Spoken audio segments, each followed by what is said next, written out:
We are back on Taking Care of Business on Kern Radio Newstalk 1180. Our guest is Eric Metaxas, author of Amazing Grace, and Bonhoeffer, pastor, martyr, prophet, and spy. Eric, one of my favorite quotes that I think it's in the book, I'm not sure, it's from Martin Luther King. He said, "If your opponent has a conscience, then be Gandhi. If your enemy has no conscience, then be Bonhoeffer."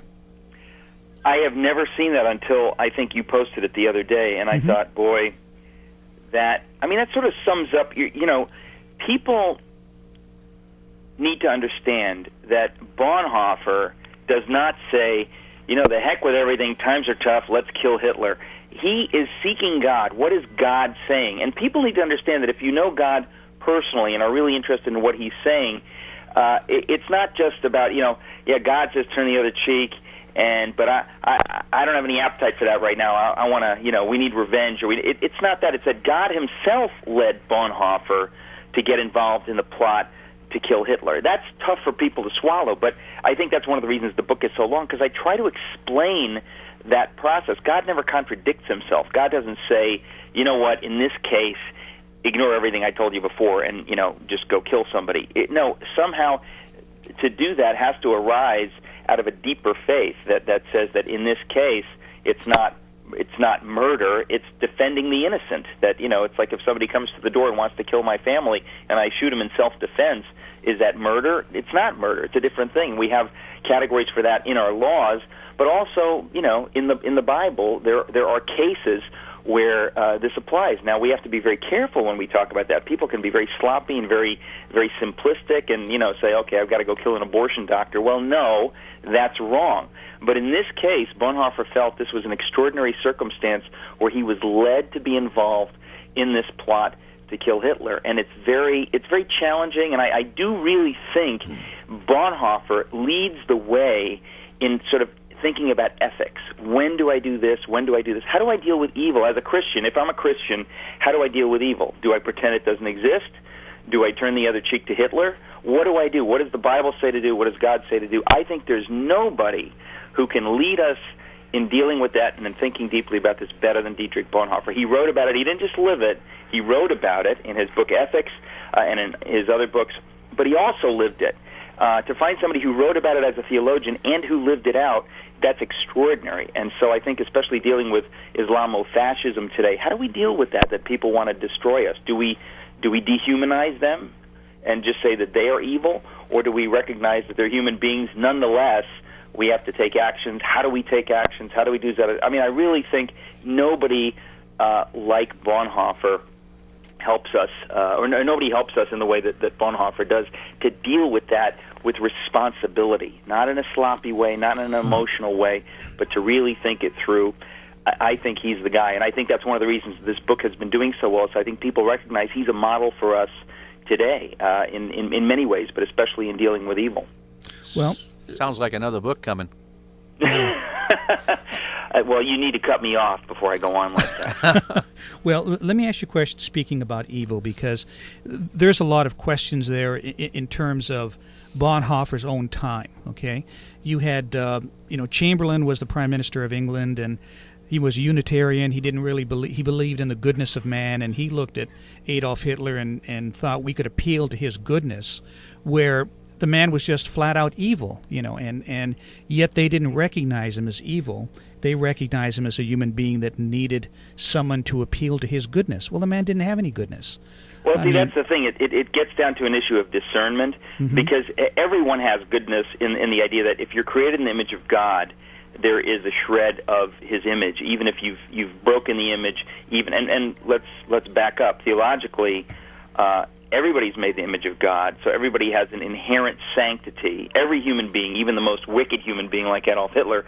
But we're also all theologically broken. The Bible says that we're sinners, we fall short of the glory of God. So the image of God is also broken. So in dealing with somebody, you have to have a little bit sophisticated sense of what does the Bible say about human beings and what does the Bible say about evil? Are there good people and bad people? Well, yes and no, because the Bible in some ways says that we're all good because we are, each of us, created in God's image, including Hitler. But then each of us is bad because each of us participates in original sin, including Mother Teresa and Billy Graham and you and me. And so to approach it with a little bit sophistication, not too much sophistication, but just enough to understand that there's no human being that is pure evil. Even Adolf Hitler, is not the devil. However, we also need to understand that there are times when we need to recognize that somebody is being used as a conduit for evil and to do evil, satanic things. If Hitler doesn't fall into that category, nobody does. And so, yes, then the question is, how do we deal with that? Is there a time when we need to get serious? Chamberlain, and I write about this in the book at length, Chamberlain, he didn't seem to understand. He didn't have the discernment to understand that there are some people who don't listen to reason. There's some people when you hand them an olive branch, they spit in your face. There are people, or they take the olive branch and then laugh behind your back and shoot you. That to hold both of these ideas of what human beings are in a tension. To realize that sometimes I've got to get tough, sometimes I've got to use tough love, and to know when to do that. I think nobody got that in the Nazi times the way Bonhoeffer did. He was even struggling with his friends who kept, calling for more dialogue. Let's have more dialogue with the Nazis. And he said, the time for dialogue is over. We are now at a point where we've got to act. And they kept wanting to have more dialogue. It's very similar to Chamberlain, except different in some ways, but it's basically similar. It's this idea that they're not really understanding what it is they're dealing with. They're not really understanding that this really is evil, and that if they don't act now, it's going to be too late. They waited too long, and then the opportunity to act was passed, and they realized it, and they were stuck. I mean, sure. I write about many people in the book who effectively say that we were fooled, and at that point they understood that Bonhoeffer was right. He wasn't a hothead; he was right. Sure. But they missed it. We're talking to Eric Metaxas, author of Bonhoeffer, Pastor, Martyr, Prophet, and Spy. So, Eric, at what point does a individual have the right to break the law? In other words, not only just like in Dietrich Bonhoeffer's case, and a lot of the people that tried to rescue Jews from the Holocaust or defied Hitler. At what point does a person have a right to, as a Christian, as a Jew, as any faith, break the law for the greater good?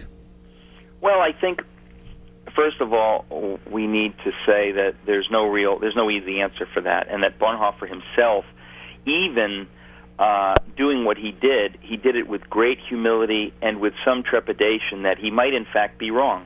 He didn't say, I know I'm right, and that's that. He had a real humility, and I think that we can start there. If you do not have a humility, and if you do not have a sense of your own brokenness before God, then you're probably acting out of pride and emotion, and maybe you're being a Pharisee in a, well, don't want to get into that whole thing, but what I really mean to say is that humility and a sense of one's own brokenness and a need for God's grace, you have to start there. Bonhoeffer knew that even though he felt he was doing the right thing, he knew that he might be wrong. He had enough humility to say, I cast myself on the mercy of God because maybe I'm wrong. And if I'm wrong, I just say, God, have mercy on me because I'm trying to do the right thing here. So it's that tension between acting, not saying, I can never know the right answer, therefore I'm going to do nothing. Bonhoeffer said, no, we need to do something. We need to act. Jews are being murdered in the millions. And are we just going to sit here and say, well, theologically speaking, we're not sure? No, we've got to pray, and we've got to ask God to lead us, and then we've got to do what we think God is saying to do.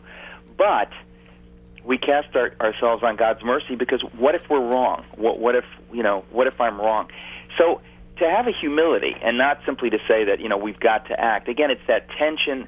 God always requires that of us. I mean, anybody who reads the Bible or who reads my book, you get many, many pictures of this kind of tension between action and humility. And I think that's the real key, because otherwise people make simple formulas and they say, okay, now it's okay to break the law.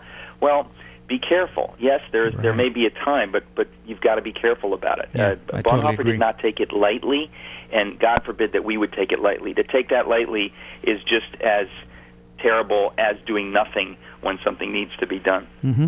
We're going to pick it up there with Eric Metaxas on Taking Care of Business on Kern Radio Newstalk 1180.